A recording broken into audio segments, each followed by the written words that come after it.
Nia's heart raced with excitement as she clutched her mother's hand, walking through the bustling airport terminal. The 10-year-old girl's eyes darted from one sight to another, taking in the controlled chaos of travelers rushing to their gates, the smell of coffee wafting from nearby cafes, and the gentle hum of rolling suitcases against polished floors.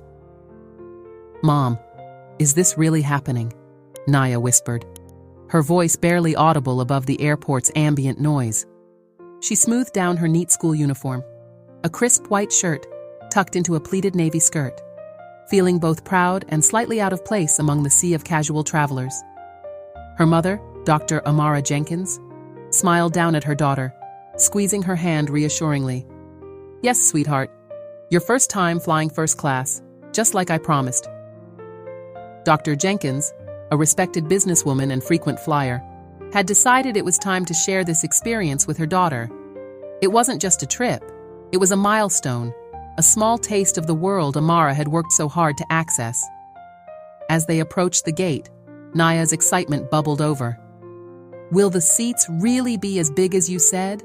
And do we get real plates for our food?" Her questions tumbled out in rapid succession, each one making her mother's smile grow wider.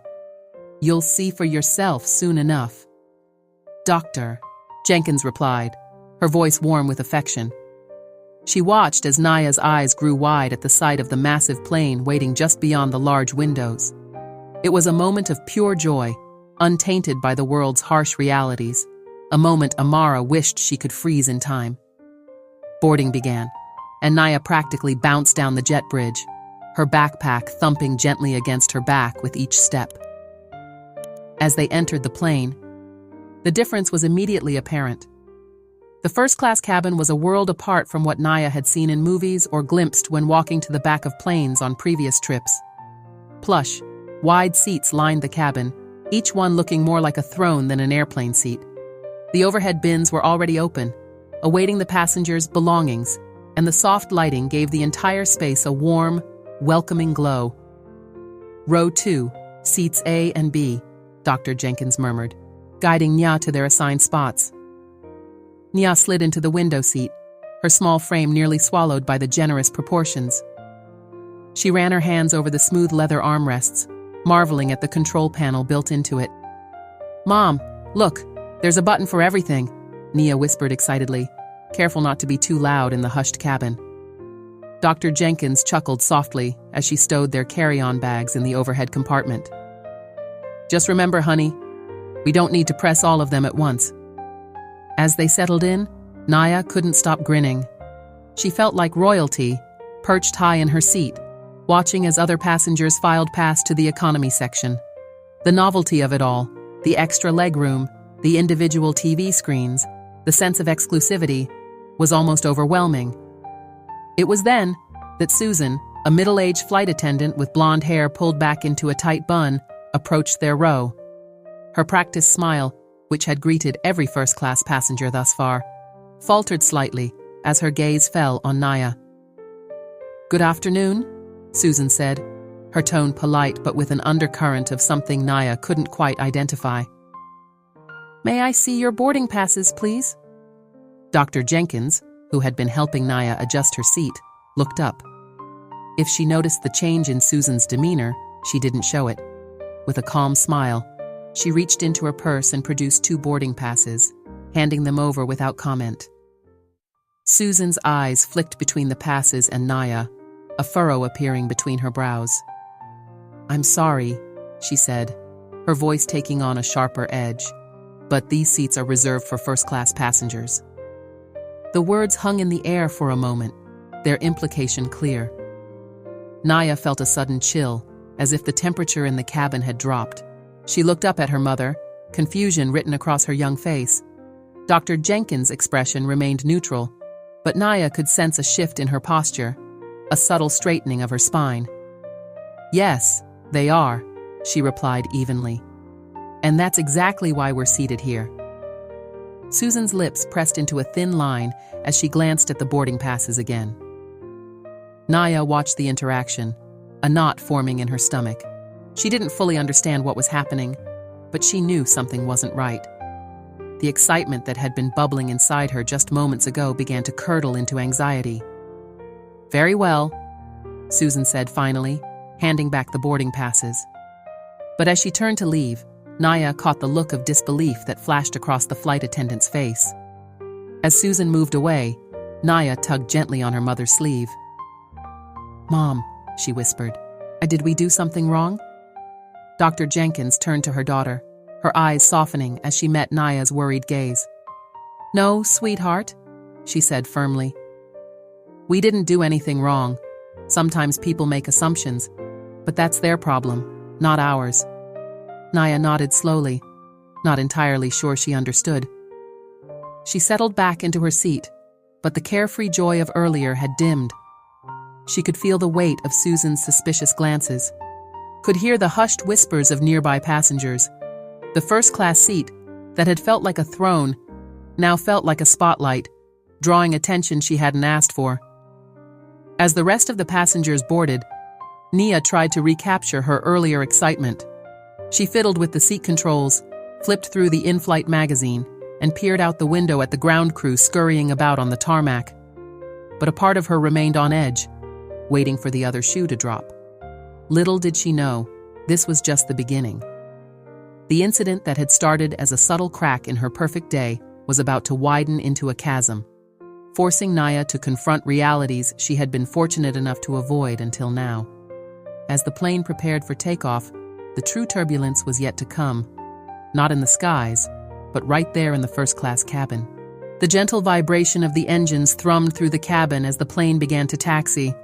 Nia pressed her face against the cool glass of the window, watching in fascination as the airport terminal slowly slid out of view. Despite the lingering unease from Susan's earlier behavior, she couldn't help but feel a spark of excitement reignite within her. This was still her first time in first class, after all. Dr. Jenkins reached over and gave her daughter's hand a reassuring squeeze. "Remember to swallow when we take off," she said softly. "It'll help with the pressure in your ears." Naya nodded, grateful for the distraction. She was about to ask her mother more about the takeoff process when a shadow fell across their seats. Looking up, she saw Susan standing there once again, this time flanked by a man in a dark suit whom Naya didn't recognize. "I'm sorry," Susan began, her voice carrying a forced politeness that set Naya's nerves on edge. "But there's been a mistake."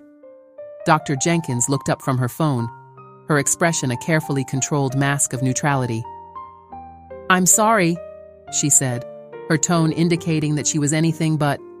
Susan cleared her throat, her eyes darting between Dr. Jenkins and the man beside her. "You need to move to the back," she said, gesturing vaguely toward the economy section. The words hung in the air like a heavy fog, and Naya felt her stomach drop.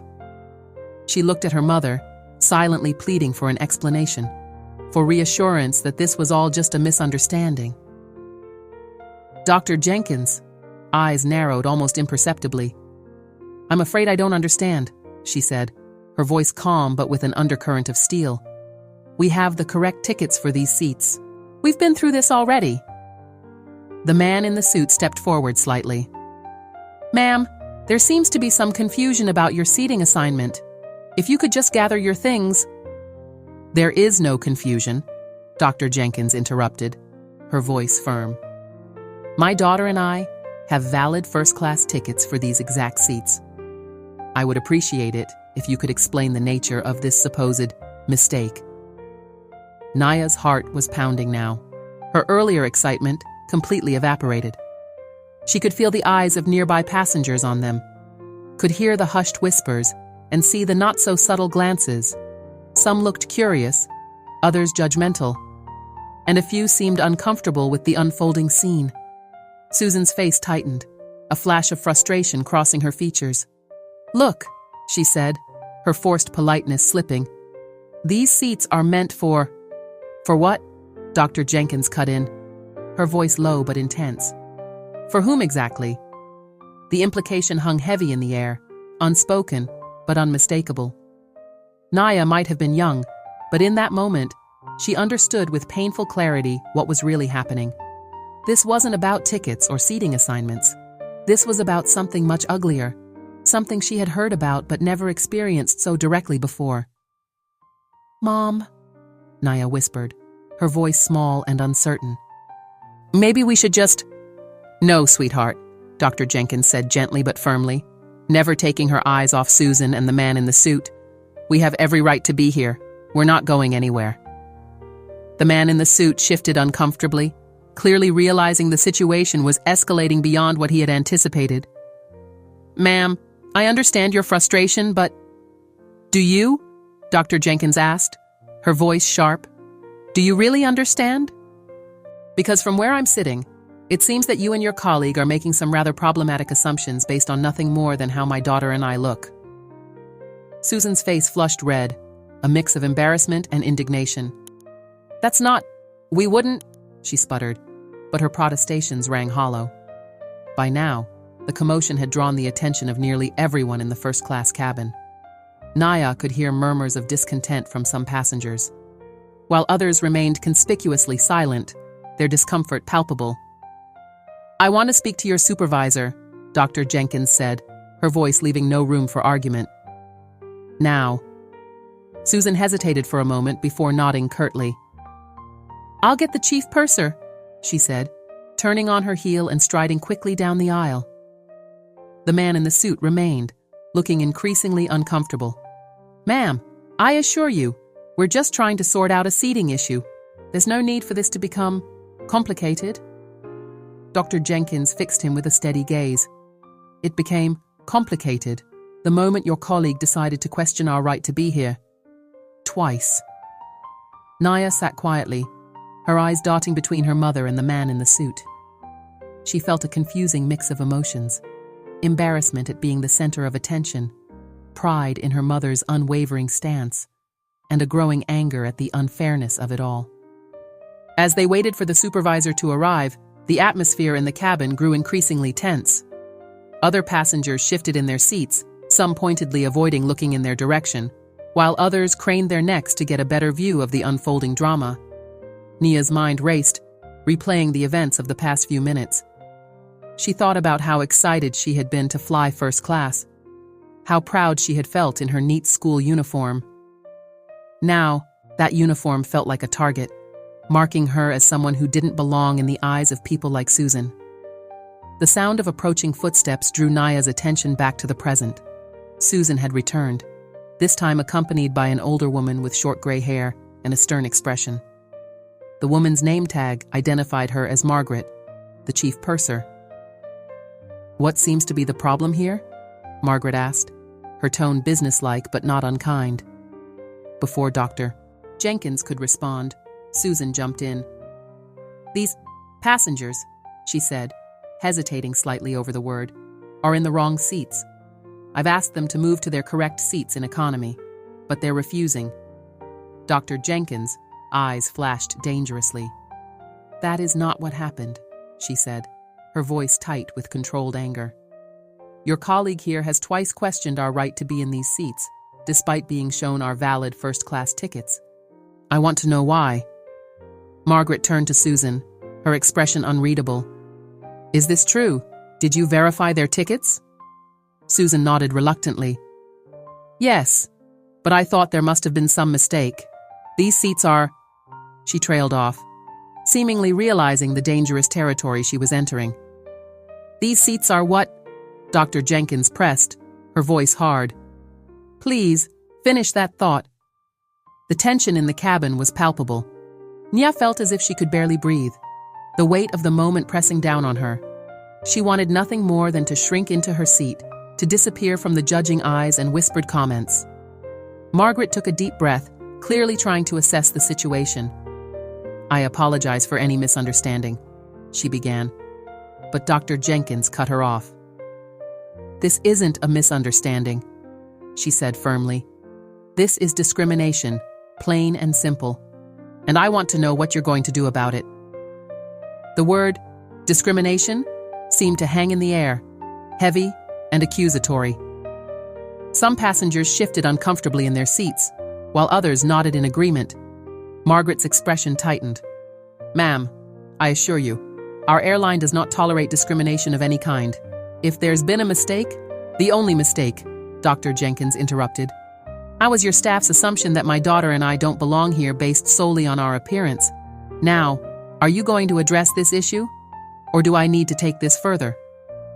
The threat was clear, and its impact was immediate. Margaret's professional demeanor faltered for a moment as she glanced between Dr. Jenkins, Naya, and the now silent Susan. Of course, Margaret said, her voice strained. We'll need to investigate this incident thoroughly. In the meantime... But whatever Margaret was about to say was cut off by a new voice, crackling over the intercom.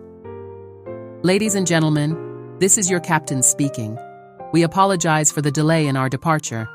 We're experiencing a slight issue that needs to be resolved before we can take off. Please remain in your seats with your seatbelts fastened. We'll update you as soon as we have more information. The announcement seemed to break the spell that had fallen over the first-class cabin. Suddenly, there was a flurry of movement and voices as passengers realized their flight was being delayed. Amidst the commotion, Margaret leaned in closer to Dr. Jenkins and Naya. "Ma'am," she said, her voice low and urgent. "I understand your concerns, and I assure you they will be addressed. But right now, we need to get this plane in the air. If you could just..." "If you're about to suggest we move," Dr. Jenkins said, her voice equally low but filled with resolve, "then I'm afraid this conversation is over. My daughter and I have every right to be here, and we're not going anywhere." Margaret straightened up, a flash of frustration crossing her face. She turned to Susan and the man in the suit, speaking in hushed tones. Nia couldn't make out what was being said, but she could see the growing tension in their body language. As the crew members huddled in discussion, Dr. Jenkins turned to Nia. "Are you okay, sweetheart?" she asked, her voice softening as she addressed her daughter. Nia nodded, not trusting herself to speak. She felt a confusing mix of emotions, embarrassment, anger, fear, and a strange sense of pride in her mother's unwavering stance. "Remember," Dr. Jenkins said, squeezing Naya's hand, "we have every right to be here. Don't let anyone make you feel otherwise." The tension in the first-class cabin had reached a fever pitch. Naya could feel the weight of dozens of eyes upon her and her mother, some curious, others judgmental, and a few sympathetic. She tried to make herself as small as possible in the plush seat that had once felt like a throne, but now seemed more like a spotlight. Margaret, the chief purser, returned from her hushed conversation with Susan and the man in the suit. Her face was a mask of professional neutrality, but Naya could see the strain around her eyes. "Dr. Jenkins," she began, her voice low and controlled. "I understand your position, but we have a flight to get underway. If you and your daughter could just..." "If you're about to suggest we move," Dr. Jenkins interrupted, her voice equally quiet but filled with steel, "and then I'm afraid we have nothing more to discuss." Margaret's facade cracked slightly, a flash of frustration crossing her features. "Ma'am, please understand, we're not trying to..." "To what?" Dr. Jenkins pressed. "To discriminate? To humiliate? Because intentional or not, that's exactly what's happening here." The words hung in the air, heavy and accusing. Several nearby passengers shifted uncomfortably in their seats, while others leaned in, not even pretending not to listen anymore. Naya watched as Margaret's professional mask slipped further, revealing a mix of frustration and something that looked almost like desperation. "Dr. Jenkins, please, we have a plane full of passengers waiting to take off. We can't delay the flight indefinitely over a seating dispute." "This is not a seating dispute," Dr. Jenkins said, her voice rising slightly. "This is about basic human dignity and respect. My daughter and I have valid tickets for these seats, and we will not be moved simply because your staff can't believe that we belong here." A murmur rippled through the cabin at these words. Nia noticed a few passengers nodding in agreement, while others looked away, seemingly embarrassed by the situation. Margaret took a deep breath, visibly trying to regain control of the situation. "I understand your frustration, Dr. Jenkins, but if you continue to delay this flight, we may have no choice but to..." "To what?" Dr. Jenkins challenged. "Remove us from the plane? Go ahead. I'd like to see you try to justify that decision." The gauntlet had been thrown down, and for a moment, Silence reigned in the cabin. Naya held her breath, her heart pounding so loudly she was sure everyone could hear it. Margaret's face tightened, and she turned to confer once again with Susan and the man in suit. Their hushed conversation was tense, with Susan gesticulating emphatically, while the man in the suit kept shaking his head. Finally, Margaret turned back to Dr. Jenkins and Naya. Her face was a mask of regret, but her voice was firm when she spoke. "Dr. Jenkins, I'm sorry, but if you won't cooperate, we'll have no choice but to ask you and your daughter to leave the aircraft." A collective gasp went through the cabin. Nia felt as if the floor had dropped out from beneath her. This couldn't be happening. It was supposed to be a special trip, her first time in first class. How had it all gone so terribly wrong? Dr. Jenkins sat very still for a moment, her eyes never leaving Margaret's face. When she spoke, her voice was calm, but carried an undercurrent of barely contained fury. "Very well. If that's your decision, we'll leave. But make no mistake, this is far from over." With deliberate slowness, Dr. Jenkins began to gather their belongings. Naya moved as if in a daze, her mind struggling to process what was happening. As they stood to leave, she noticed that many of the other passengers were pointedly looking away, their discomfort palpable. A few, however, met her eyes with looks of sympathy or outrage on her behalf. As they made their way down the aisle, Nia could hear the whispers trailing behind them. "Can you believe it? In this day and age? But why didn't they just move?" The walk of shame seemed to last an eternity. By the time they reached the jet bridge, Nia's face was burning with humiliation, and she could feel tears pricking at the corners of her eyes. But one look at her mother's determined face kept her from breaking down completely. In the terminal, they were met by a flustered airline representative who began apologizing profusely the moment he saw them. "Dr. Jenkins, we are so incredibly sorry for this misunderstanding. If you'll allow me to explain—" "Misunderstanding?" Dr. Jenkins cut him off, her voice sharp. "Let's be very clear about what happened here. My daughter and I were singled out, questioned, and ultimately removed from a flight for which we had valid first-class tickets. The only misunderstanding was your staff's inability to believe that we belonged in those seats." The representative paled visibly. "I assure you, ma'am, that's not we never intended." "Your intentions are irrelevant," Dr. Jenkins said. "What matters are your actions, and those actions were discriminatory, plain and simple." By now, a small crowd had gathered, drawn by the commotion. Naya could see people pulling out their phones, no doubt recording the confrontation. She wanted to disappear, to wake up, and find out this had all been a terrible dream.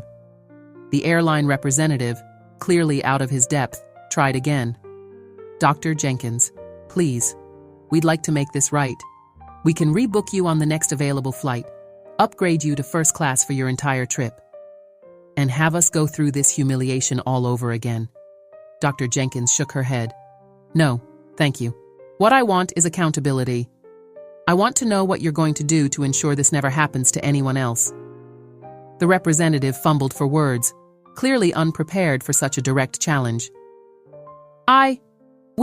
Of course, we'll conduct a full investigation. We take these matters very seriously." "Not seriously enough, it seems," Dr. Jenkins interrupted.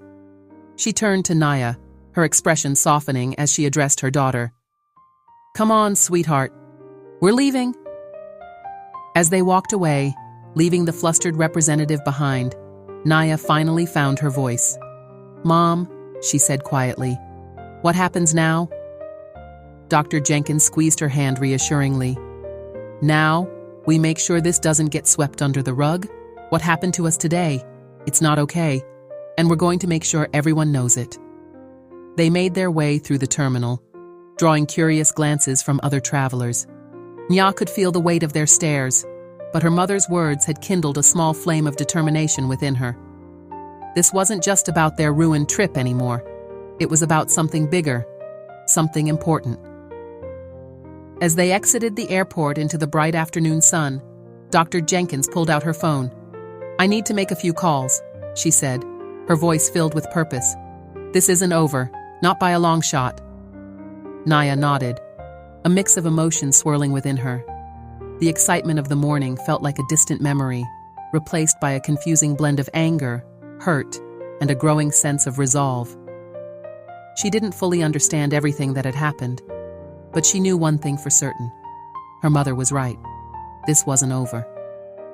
As they waited for a taxi, Naya watched the planes taking off in the distance, each one a reminder of the flight they should have been on.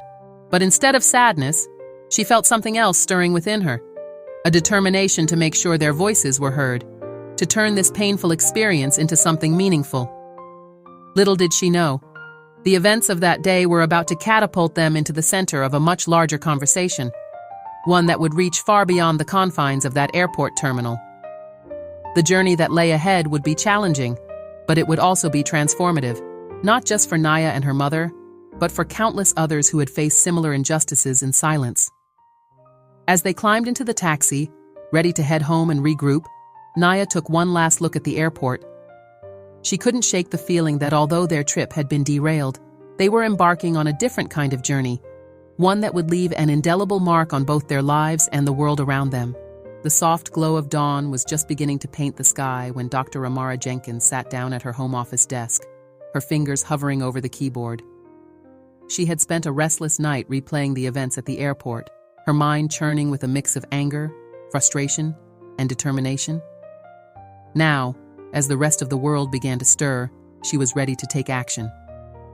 With a deep breath, she began to type, her words flowing onto the screen with passionate intensity. The post she crafted was not just a recounting of their experience, it was a powerful narrative that wove together the personal pain of discrimination with the larger societal issues at play. As she wrote, Dr. Jenkins could hear Naya stirring in her room down the hall. The memory of her daughter's face, a mix of confusion, hurt, and embarrassment, as they were escorted off the plane, fueled her resolve. This wasn't just about them anymore. It was about every person who had ever been made to feel like they didn't belong. With a final proofread, Dr. Jenkins hit post. The message went live on her social media accounts, its words a digital pebble dropped into the vast ocean of the internet. Little did she know the ripples it would create. Naya padded into the office, still in her pajamas, her eyes puffy from a night of fitful sleep. "Mom," she said softly. "What are you doing?" Dr. Jenkins turned to her daughter, a small smile on her face. "I'm making sure our story is heard, sweetheart. Remember what I told you yesterday? This isn't over." Naya nodded, moving to stand beside her mother. Together, they watched as the first reactions to the post began to trickle in. Likes, shares, and comments started to accumulate at an alarming rate. Within an hour, Dr. Jenkins' phone was buzzing constantly with notifications. As the morning wore on, the post continued to gain traction. It was shared by influencers, picked up by online news outlets, and began trending on various social media platforms. The story of a successful Black businesswoman and her young daughter being removed from a first-class flight struck a chord with many, igniting discussions about racial profiling, unconscious bias. Jenkins paused in her rapid-fire typing to look at her daughter. "No, sweetheart, this isn't normal. But sometimes, when you speak up about something important, people listen. And right now, a lot of people are listening." As the day progressed, the story continued to gain momentum. Major news networks picked it up, with pundits debating the incident on primetime shows. Hashtags like "My Flying While Black" and "I First Class Equality" began trending worldwide. The airline, caught in the eye of the storm, scrambled to respond.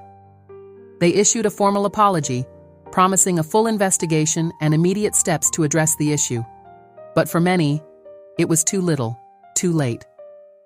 The incident had become a flashpoint, igniting long-simmering frustrations about systemic racism and discrimination in various aspects of daily life.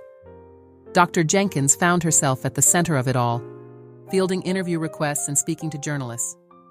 With each retelling of their experience, she made sure to emphasize the broader implications. "This isn't just about one flight or one airline," she would say. "It's about the countless microaggressions and blatant acts of discrimination that people of color face every day.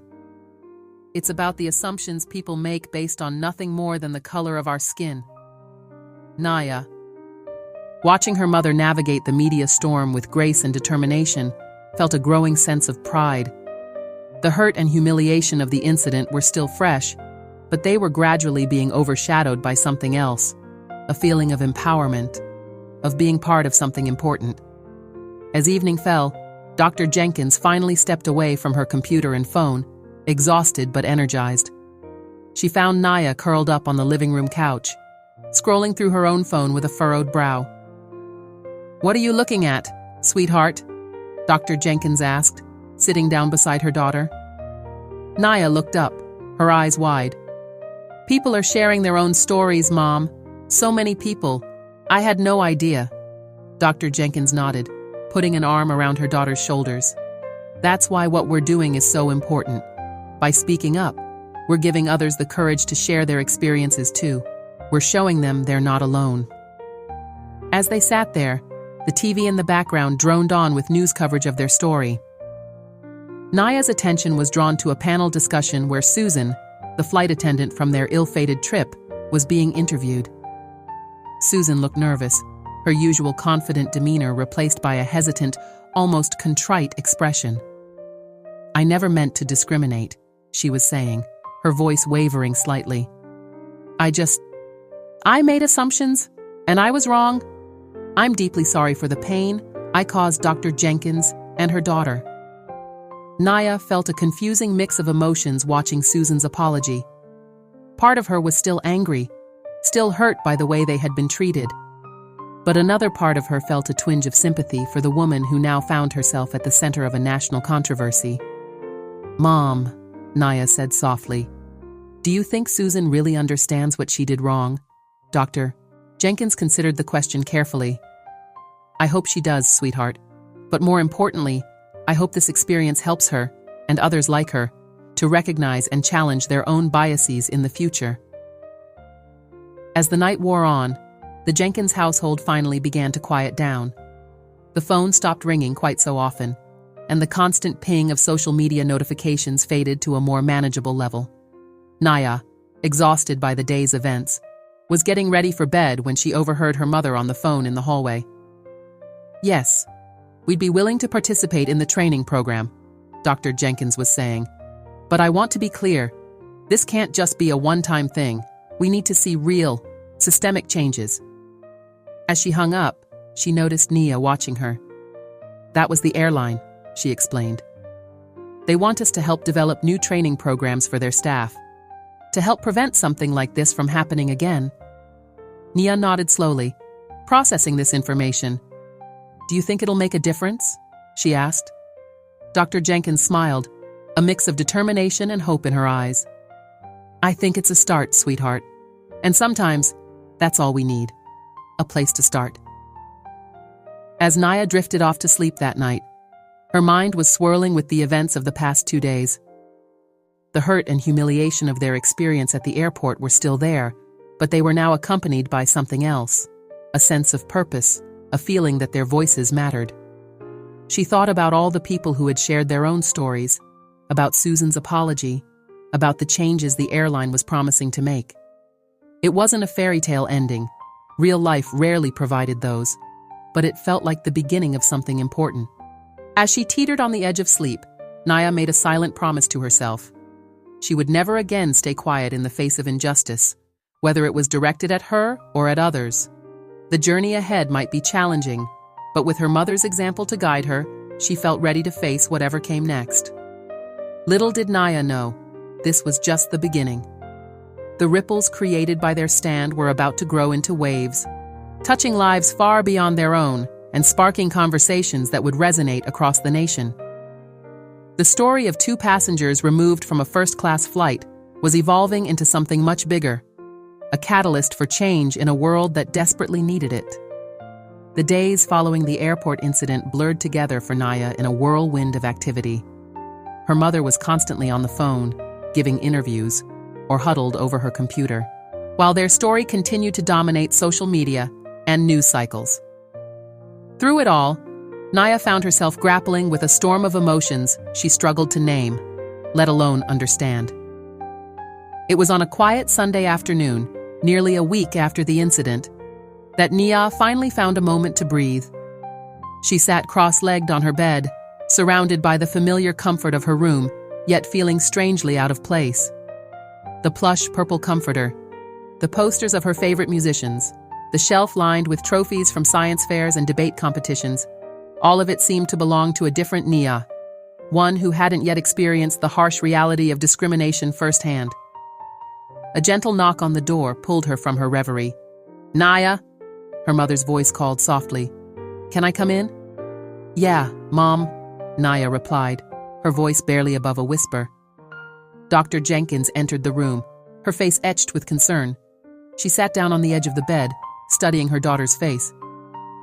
"How are you doing, sweetheart? We haven't had much of a chance to talk, just the two of us." Naya shrugged, picking at a loose thread on her comforter. "I don't know," she admitted. I keep thinking about what happened. Why did they think we didn't belong there, Mom?" Dr. Jenkins sighed, her eyes filled with a mixture of sadness and determination. "Oh, honey," she said, reaching out to take Naya's hand. "It's not about belonging. It's about assumptions and prejudices that some people hold, often without even realizing it." "But why?" Naya pressed, frustration creeping into her voice. "We had tickets. We were dressed nicely. We weren't doing anything wrong." "You're right," Dr. Jenkins nodded. "We weren't doing anything wrong. But sometimes, people see the color of our skin and make judgments based on stereotypes and biases they've absorbed from society. It's not fair, and it's not right, but it happens." Nia fell silent, processing her mother's words. After a moment, she looked up, her brow furrowed. Is this what you meant when you used to talk about systemic racism? Is this what it looks like?" Dr. Jenkins smiled sadly, pride mingling with the pain in her eyes. "Yes, sweetheart.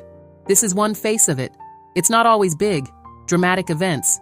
Sometimes it's small moments, everyday interactions where people treat us differently because of how we look." "But why didn't anyone help us?" Naya asked, her voice small. "There were so many people there, and they all just watched." Dr. Jenkins pulled Nia into a hug, holding her close. "That's part of the problem, too," she explained gently. "Sometimes people don't speak up because they're uncomfortable, or they don't want to get involved, or maybe they don't even recognize the injustice happening right in front of them." As they sat there, the weight of the past week seemed to press down on Naya. Tears she had been holding back for days finally spilled over, soaking into her mother's shirt. Dr. Jenkins held her, rocking gently, letting her daughter release the pent-up emotions. When the tears finally subsided, Naya pulled back, wiping her eyes. "I'm sorry, Mom," she sniffled. "I didn't mean to cry like a baby." "Hey now," Dr. Jenkins said firmly, tilting Naya's chin up to meet her eyes. "There's nothing wrong with crying. What happened to us was hurtful and unfair. It's okay to feel upset about it." Nia nodded, taking a deep breath. I feel so confused and angry and sad and I don't know. A bunch of other things I can't even name." Dr. Jenkins reached into her pocket and pulled out a small, leather-bound notebook. "I thought you might be feeling that way," she said, holding out the notebook to Naya. "That's why I got you this." Naya took the notebook, running her fingers over the soft leather cover. "What's this for?" "It's a journal," Dr. Jenkins explained. "I thought it might help you to write down your feelings, to put your thoughts into words. It can be a way to process everything that's happened." Naya turned the journal over in her hands, considering. "But what do I write?" "Anything you want," her mother said with a gentle smile. "Your thoughts, your feelings, your questions. You can write about what happened at the airport, or about what's happening now with all the media attention. You can write about your hopes and fears for the future. Whatever you need to express." Naya nodded slowly, a small spark of interest kindling in her eyes. "Okay," she said. I think I think I'd like to try that. Dr. Jenkins leaned in and kissed Naya's forehead. I'm so proud of you, sweetheart. You've been so strong through all of this. And remember, I'm always here if you want to talk. As her mother left the room, Naya opened the journal to its first blank page. For a moment, she just stared at it, the white expanse both inviting and intimidating. Then, taking a deep breath, she began to write. Dear Journal, I don't really know how to start this, but Mom says it might help me sort out my feelings. So here goes. A week ago, I was so excited to fly first class. I thought it would be the coolest thing ever. But then, everything went wrong. And now, I'm not sure how I feel about anything anymore. The words began to flow, hesitantly at first, then with increasing speed and confidence. Nia wrote about the excitement of boarding the plane, the confusion and hurt when they were questioned, the humiliation of being escorted off. She wrote about the whirlwind of attention that followed, about seeing her mother on TV, about the strangers on the internet, sharing their own stories. As she wrote, Naya felt something shift inside her. The jumble of emotions that had been weighing her down began to untangle, each feeling becoming clearer as she put it into words. The anger, the sadness, the confusion, they were all still there, but somehow more manageable now that they were out of her head and on the page. And as she wrote, something else began to emerge, a sense of pride. Pride in her mother for standing up for what was right. Pride in herself for not letting the incident break her spirit. And with that pride came a spark of determination. I don't want anyone else to feel the way I felt on that plane, she wrote. I want to do something to help make things better. I'm not sure how yet, but I know I want to try. As the sun began to set outside her window, casting long shadows across her room, Naya finally set down her pen. Her hand was cramped and there were tear stains on some of the pages, but she felt lighter than she had in days. She reread what she had written, tracing her finger over the words. It wasn't a perfect account. Her handwriting got messier as she went on, and some parts were hard to read where tears had smudged the ink. But it was honest, and it was hers. For the first time since the incident, Naya felt a sense of control. She couldn't change what had happened, but she could control how she responded to it. She could use her voice, just like her mother was doing, to speak up against injustice. As she closed the journal, Naya made a silent promise to herself. She would keep writing, keep reflecting, keep growing. And someday, somehow, she would use her experiences to make a difference. The journey ahead would be challenging, she knew. There would be more difficult days, more painful experiences. But as she tucked the journal under her pillow, Naya felt a flicker of hope. She wasn't just a victim of discrimination. She was a survivor, a voice, a force for change. And that night, as she drifted off to sleep, Nia's dreams were filled not with the pain of the past, but with visions of a future she was determined to help create. A future where no one would be made to feel like they didn't belong. The gentle ping of an incoming email broke the quiet of the Jenkins household one crisp autumn morning. Nearly 3 months after the incident that had changed their lives, Dr. Amara Jenkins, engrossed in reviewing a set of corporate diversity policies, almost missed the notification. But something made her glance at her inbox, and the sender's name caught her eye: Air Connect Airlines. Her heart skipped a beat as she opened the email, her eyes quickly scanning its contents. As she read, her expression shifted from surprise to cautious interest. "Naya," she called out, her voice carrying through the house. "Can you come here for a moment?" Naya appeared in the doorway of her mother's home office, her school backpack slung over one shoulder. "What's up, Mom?" she asked, curiosity piqued by the unusual summons on a school morning. Dr. Jenkins gestured for her daughter to come closer. "I just received an interesting email from Air Connect," she explained, turning her computer screen so Naya could see. "They want to meet with us." Naya's eyes widened as she quickly read through the email. "They want us to help with their new training programs," she asked, her voice a mix of surprise and uncertainty. Dr. Jenkins nodded, studying her daughter's reaction carefully. They say they want to use our experience as a case study for their staff training, and they're asking if we'd be willing to participate in some of the sessions. She paused, letting the information sink in. What do you think about that, sweetheart? Nia was quiet for a moment, her brow furrowed in thought. Over the past months, she had filled pages of her journal with reflections on the incident, working through her feelings and gradually finding her voice. Now, faced with this unexpected opportunity, she found herself drawing on that inner strength she had been cultivating.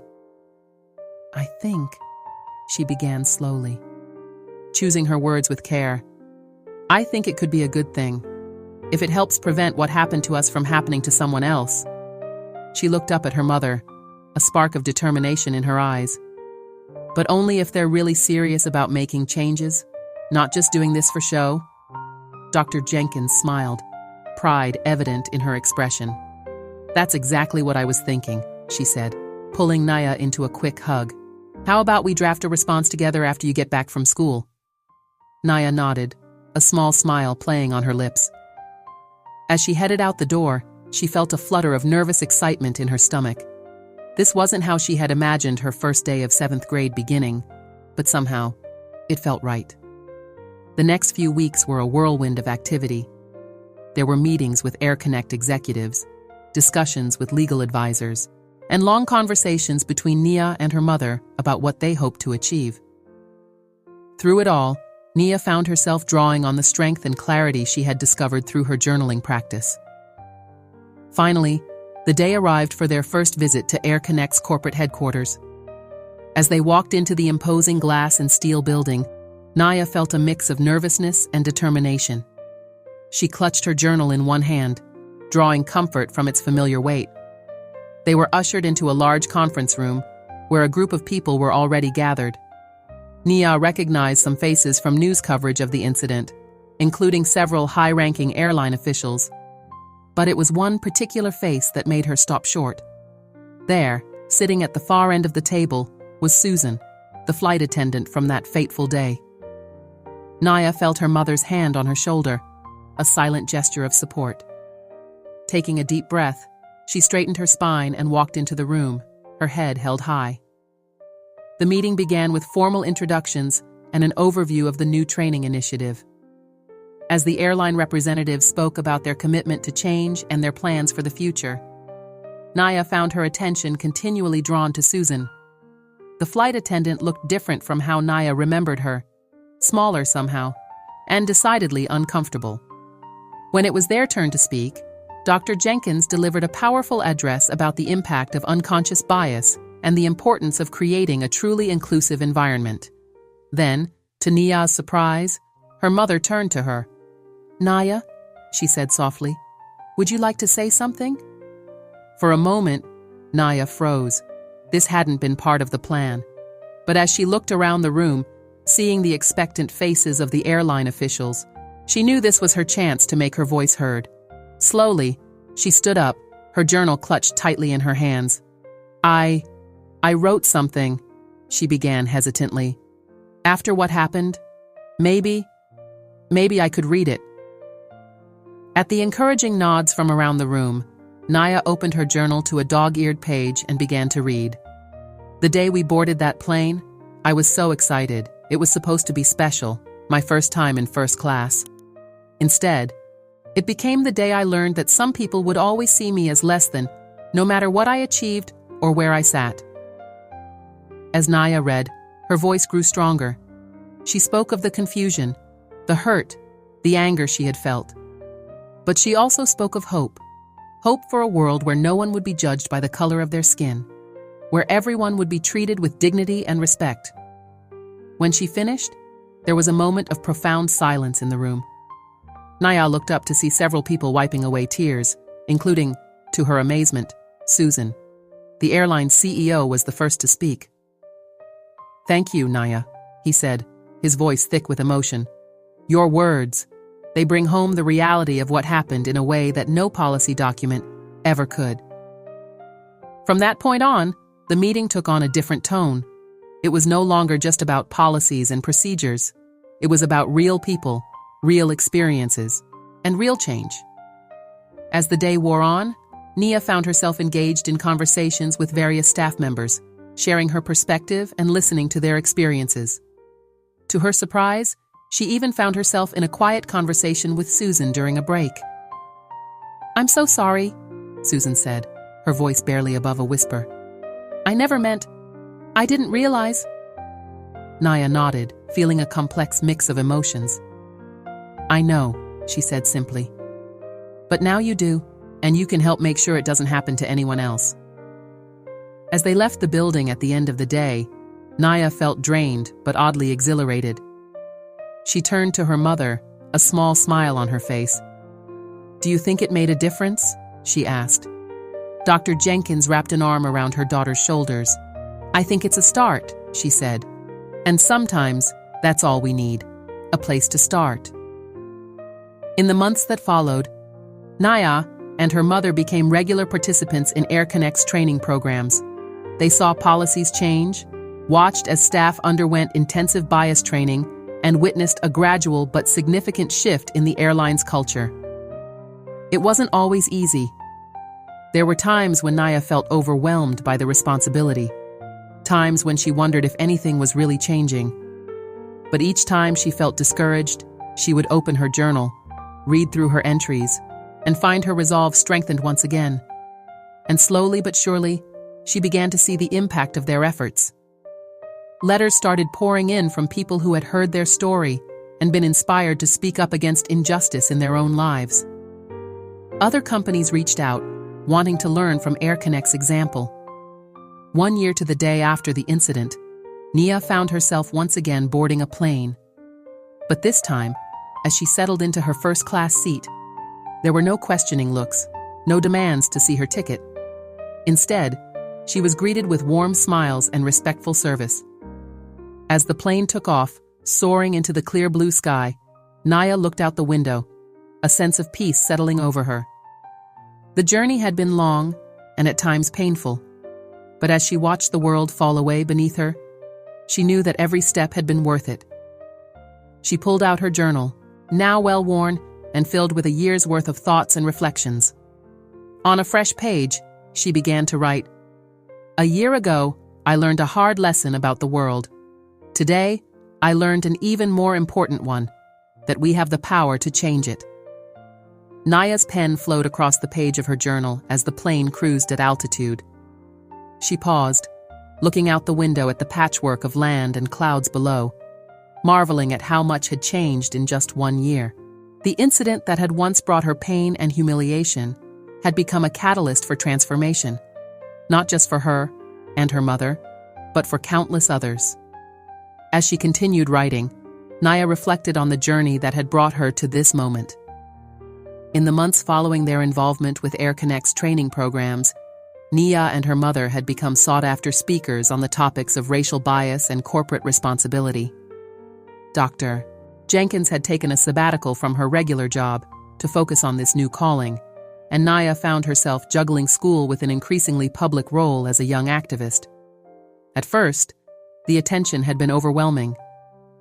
Nia remembered the first time she'd been asked to speak at a school assembly, how her hands had shaken as she clutched her journal, her voice barely above a whisper as she began to read. But with each engagement, each shared story, she found her confidence growing. There had been challenges along the way, of course. Not everyone had been receptive to their message. There were still those who dismissed their experience as an isolated incident, who argued that they were making a big deal out of nothing. But for every naysayer, there seemed to be a dozen supporters, people who had been touched by their story and inspired to create change in their own communities. Nia smiled as she remembered the day, just a few months ago, when she'd received an email from a girl her age in another state. The girl had written about how hearing Nia's story had given her the courage to stand up to racial bullying in her own school. "You made me realize that my voice matters," the email had said, "that I have the power to make a difference." That email, and others like it, now filled a special folder in Nia's inbox. On days when the weight of their mission felt heavy, when the progress seemed too slow, she would read through those messages, drawing strength from the knowledge that their efforts were having a real impact.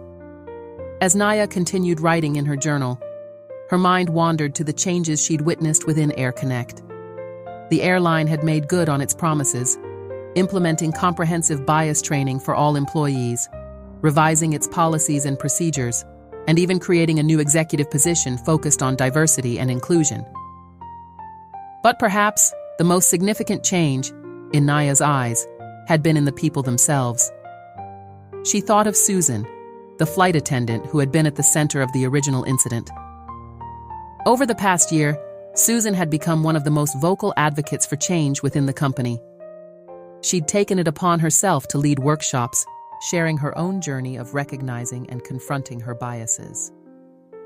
Naya had seen Susan just last week, at the anniversary event marking 1 year since the implementation of the new training programs. The transformation in the woman was remarkable.